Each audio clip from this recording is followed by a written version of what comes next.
Al-Qoviy o'ta kuchli va quvvatli zot. Al-Qoviy mukammal kuch sohibi. U har bir narsaga qodirki, har qanday holatda ham unga ojizlik hukmron bo'lmaydi.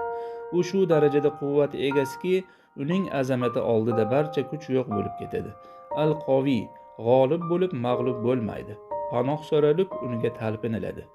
Sen mana shunday kuchli zot bilan birga bo'lsan-ku, biror kishidan qo'rqishga haqqing bormi?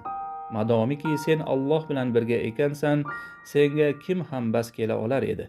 Alloh senga qarshi ekan, sening yoningda kim ham tura olar edi? Ey Rob, seni topgan kishi nima yo'qotibdi? Seni yo'qotgan kishi nimani ham topibdi? Ular Allohning haqiqiy qadri ulug'ligini bilmadilar. Dar haqiqat Alloh kuch qudratlidir. Haj surasi 74.